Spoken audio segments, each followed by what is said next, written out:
Nyaring ding dong. Ring, nyaring, nyaring, ding ding dong. Ay! Ako, kandulan sa kapatid mo! Ay! Ano kapatid ko? Ano naman kasi ginagawa mo dyan? Nagmamarinate ako ng baboy. Ang gagawin mo dyan?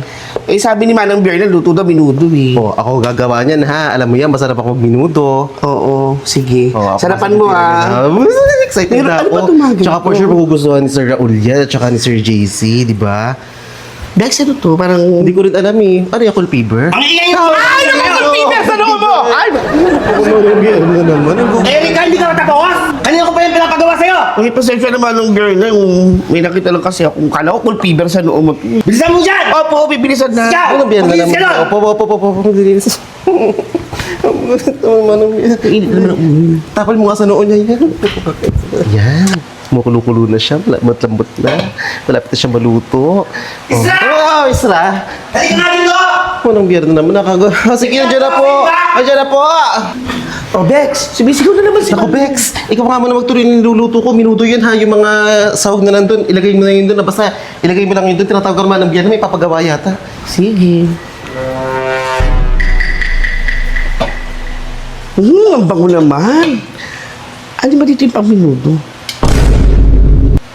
Hindi na nga natin lahat yan. Gago! Ringa, ringa, ring. Oo. Ano sabi ni Manang Diana? Eh, yun, nagmamadali na. Nagugutom daw si na sir. Kamusta naman yung Ay, niluluto? pinapakulo na lang. Oh, bongga. Maaasahan ka talaga, Bex. O, sige ha. Chicken mo na yun.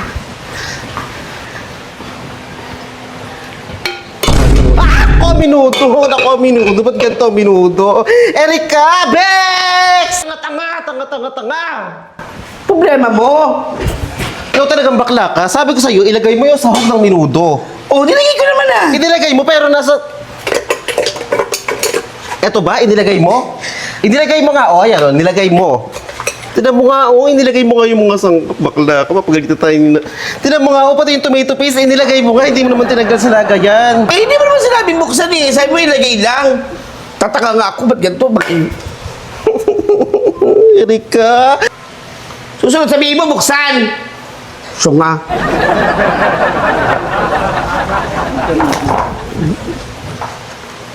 Uy, Curty, kamusta ka? Ngayon na lang tayo nagkita. Ang lapit-lapit lang ng bahay natin ah. Oo nga eh. Alam mo naman si Mami, kung saan ako dinadala, kung saan din ako pinag-aaral. Pero ang ending, dito pa rin naman kami umuwi. Siya nga pala, tungkol dun sa yaya mo. Tungkol kay Yaya? Ayun ba? Oo nga eh. Nakukonsensya na ako. Kasi, palagi ako nasigaw sa kanya. Tapos, yun, lagi ko siya napapagalitan. Pero, nung time na naman na yun, mabuti nga dumating yung dalawang Yaya eh. Yung malaki, binigyan nila ako ng payo. Si Yaya Erika at si Yaya Istra. Oo, yun. Ayun ba? Basta Curty wag mo na ulitin yun sa yaya mo Pinagsisilbihan nila tayo ng maganda. So, pakitungan rin natin sila ng maganda. Sir JC! Kakain na po! Kurt, dito ka na nga pala kumain din. Di ba nakakaya? Hindi yan. Sige. Mga yaya! Kukulang! Ito na po. Bagal. Yes, Manong biyerno.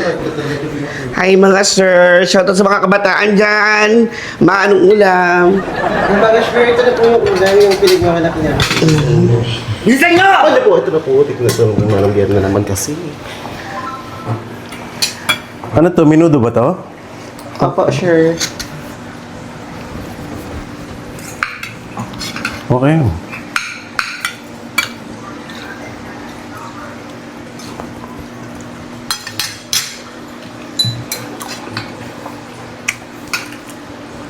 Sino nagluto nito? Madam Bierna? Ay naku sir! Wala akong alam dyan ha! Hindi ako nagluto niyan!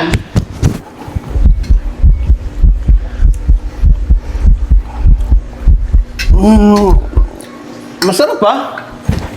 Masarap kaysa sa mga kinakain namin menudo dati. Gusto ko yung ganitong luto. Di ba no? Basta sa susunod gusto ko rin ng ganitong luto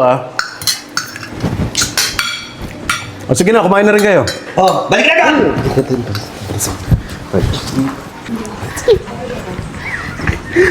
Sarap ang saya ulong sa luto natin.